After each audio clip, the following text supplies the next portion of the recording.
أشهد أن لا إله إلا الله وحده لا شريك له وأشهد أن محمدا عبده ورسوله أما بعد فأعوذ بالله من الشيطان الرجيم بسم الله الرحمن الرحيم.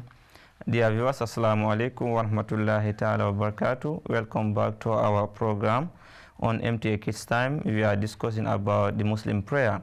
So in our last episode, we are talking about ablution and then what to do when you enter the mosque immediately and what are some of the du'as that you have to utter while entering the mosque and what you are expected to do according to the advice or the instruction of our beloved Master Muhammad sallallahu alaihi wasallam. So in this episode, we will also continue from where we stopped in our last episode. So we will be talking about now the Iqama, Azan, and then also the 5 obligatory prayer. We'll be talking about them, and then when we are to start prayer, how to start the prayer and what to say in every stage as we continue, inshallah. So without wasting more time, we'll be having our recitation from the Holy Quran by Sister Tahira Ifofana. Please give us the recitation. Assalamu alaikum wa rahmatullahi. Wa alaikum assalam wa rahmatullahi wa barakatuh. أعوذ بالله من الشيطان الرجيم. بسم الله الرحمن الرحيم. قد أفلح المؤمنون الذين هم في صلاتهم خاشعون والذين هم عن اللغو معرضون والذين هم للزكاة فاعلون والذين هم لفروجهم حافظون إلا على أزواجهم أو ما ملكت أيمانهم فإنهم غير ملومين فمن ابتغى وراء ذلك فأولئك هم العادون والذين هم لأماناتهم وعهدهم راعون والذين هم على صلاتهم يحافظون أولئك هم الوارثون الذين يرثون الفردوس هم فيها خالدون. Translation. In the name of Allah, the gracious, the merciful. Surely success does come to the believers who are humble in their prayers and who shun all that which is vain, and who are active in paying the zakat, and who guard their chastity, except from their wives or what their right hands possess. For then they are not to be blamed. But those who seek anything beyond that are the transgressors, and who are watchful of their trust and their covenants, and who are strict in their observance and their prayers. These are the heirs who will inherit paradise. They will abide therein. Assalamu alaikum. Wa alaikum assalam. So we all had it. The reason why we recite this, we can see prayer has been repeated twice there. And then in each, Allah the Almighty has pointed out something regarding this prayer. So first is khashi'un, people whom they are humble while they are offering their prayers. So therefore, as I was saying, it is not only to bow down, go for prostration, that's all. No. But it is essential. These are all conditions. If you want to drive the benefits of prayer, you must be humbled in your prayer. You must show absolute humility to show your helplessness before Allah Almighty. Without Him, you are nothing and you cannot achieve anything without Allah Almighty. This is what you have to show. So you cannot behave like somebody standing before your mate or somebody standing before your fellow human being. No, this is between the creation and the Creator. So it's essential for you to be humble in your prayer. And in the latter part of the verses that he recited, is saying those people whom they are consistent and they are very observant and they are very careful towards observing their prayers. Meaning they are very regular in observing their prayer. So you have to be humble while observing, and you have to also be regular in observing it. It's not like you offer today, tomorrow you leave. That is not the way to worship Allah Almighty. You have to worship Allah Almighty every day as long as you are alive. You understand? So this is the important 2 points that we need to note there. And then it is one of the reasons or the characteristics of those people whom Allah Almighty saying, قَدْ أَفْلَحَ الْمُؤْمِنُونَ. Solely success come to the believers. So you cannot be a believer without offering prayer on time, and you offer it in a humility. So we said now in our last episode we were talking about when you enter the mosque, we say you greet the mosque with 2 rakah, right? Meaning pray, offer 2 rakah before the imam come while waiting for the imam. So while you are sitting waiting, it is an advice of the Holy Prophet ﷺ, you don't need to be chatting in the mosque. That is not the place for that.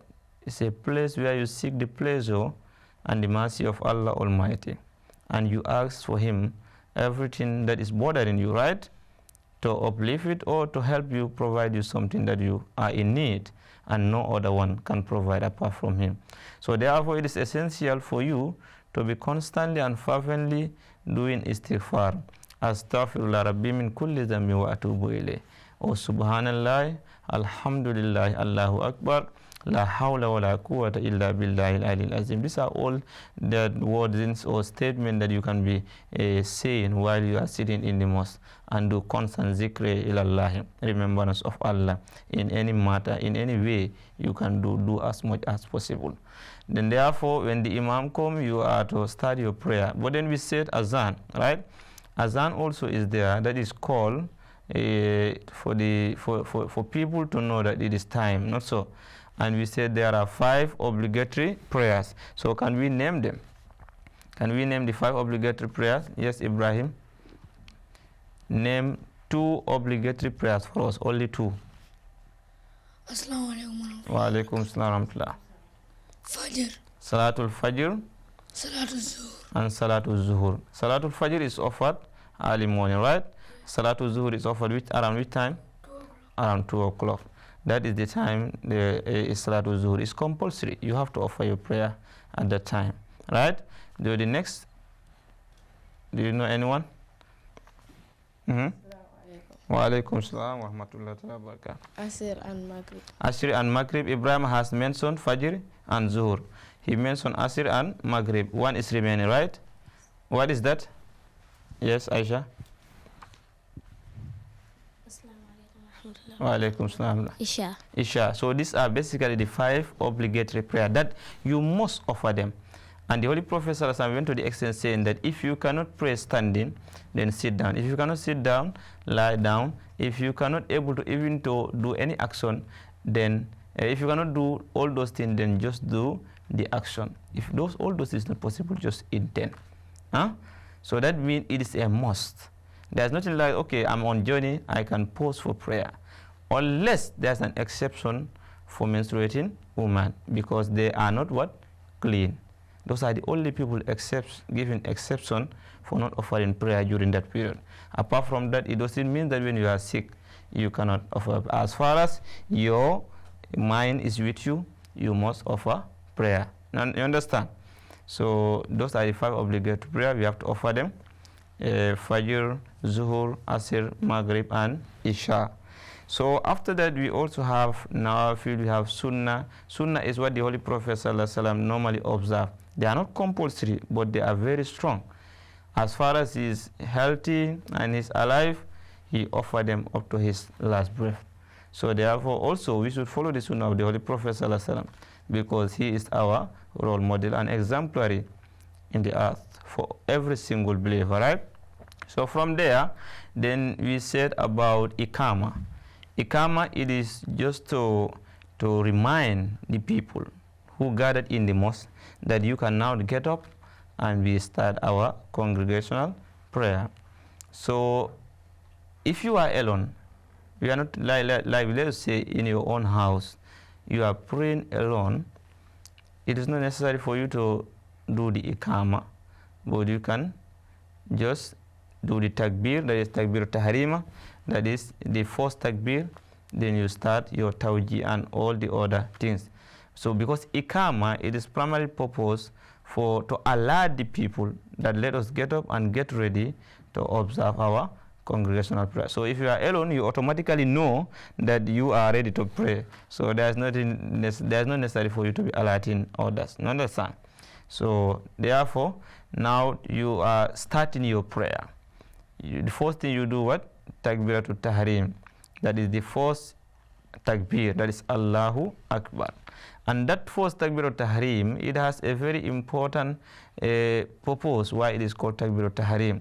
One of the purpose is tahrim means something that you know that you forbid something. It's the takbir that forbids something. What does it forbid? It forbids anil altifa, meaning looking at back.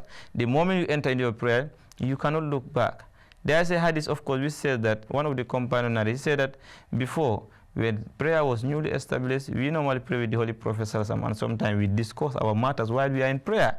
He said, but then when the verse Hafizu ala salawati wa salatul wusta wa kumu lillahi qanitin was revealed, from there we were nahana anil antifai wal qalam. He prevent us from talking and even looking back. So you must concentrate and you look at only in front. You cannot be looking back, even if somebody talk. Understand? Although the Holy Prophet ﷺ said, when you see two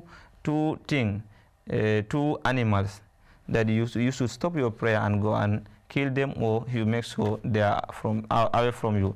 That is hayya wal aqrab. That is snake and scorpion. Because if you leave it, at the end of the day, it will bite you. And when that happens, are you going to concentrate on your prayers? So when the condition is not favorable, then that's the only time you can look at back. And it should not be like somebody has to, okay, let me check who is coming. No. It's, for instance, in time of war, and that's why the Holy Prophet ﷺ is being told that others should stand guard and protect the others while they are praying. When they are done, the other group will also come and stand guard. Others also offer their prayer. That happened during war. But apart from that, it is not everything you hear, or it's not every. So when somebody calls you, even though it's important, you should concentrate on your prayer. When you are done, then there's the time you answer to him. So also you are prevented from talking. The moment you say that takbiratul tahrim, you cannot talk, you cannot look back, you cannot eat, you cannot laugh, you cannot do anything that is not related to the prayer. That is why it is called takbiratul tahrim. It forbids all things apart from the things related to the prayer. So now, after takbiratul tahrim, you do your what? What is the next thing will you do? You do your tawjih. Who can recite tawjih for us? Yes, can you recite tawjih for us, Ibrahim? Assalamu alaikum. Wa alaikum salam wa rahmatullah. Wajahatu wajia lillazi fatara samawati wal ard hanifan wa ma ana minal musrikin. Jazakumullah, thank you very much. This is what we call tawjih, viewers. So from the takbir to ihram, we have talked about it. That is the first takbir you have to say before you enter into your prayer. The next stage that you have to say, it is your tawjih. That is wajahatu wajhiya lilladhi fatara samawati wal ardi hanifan wa ma ana minal mushrikin. So this is what you have to say. So next we also have our sana. Who can recite sana for us? Yes, can we hear from Aisha? Assalamu alaikum. Wa alaikum salam wa rahmatullah. Subhanaka Allahumma wa bihamdika wa tabaraka asmuka wa ta'ala jadduka wa la ilaha ghayruka. Jazakumullah, we all heard. This is what you have to say. After tawjih, you say go to sana. Sana means Subhanaka Allahumma wa bihamdika wa tabaraka asmuka wa ta'ala jadduka wa la ilaha ghayruka. So after there, you also go to the next stage, which is ta'awuz and basma, meaning a'udhu billahi minash shaitan rajim, and then bismillahir rahmanir rahim in low voice. You know, for Maghrib and Isha and Fajr, you recite, the Imam recite loudly from Surah Fatiha going to the next Surah that you are going to add there. You recite loudly, right? But then even in that, mostly the Sunnah of the Holy Prophet Sallallahu Alaihi Wasallam, the normal practice or the consistent practice that the normal do is he recite the Surah Fatiha very low and A'udhu Billahi Minash Shaitan Rajim. Although there's one narration in which the companion, one of the companions say, sometime Yusmiuna Bismillah Rahman Rahim. He allowed us to hear the Bismillah, but it's not like he said it loud as he said the entire Surah Fatiha. So you are expected to say all this in a low tune. You make sure you yourself who is talking, you hear. So that is from wajhatu subhanakallahumma, then up to a'udhu billahi minash shaitan rajim, then you say bismillah rahman rahim. Then if you have to raise your voice like Fajr, Isha and Maghrib, then you start raising your voice from Alhamdulillahi Rabbil Alamin, right? So you start Surah Fatiha, and we have talked about the importance of Surah Fatiha in our previous episode.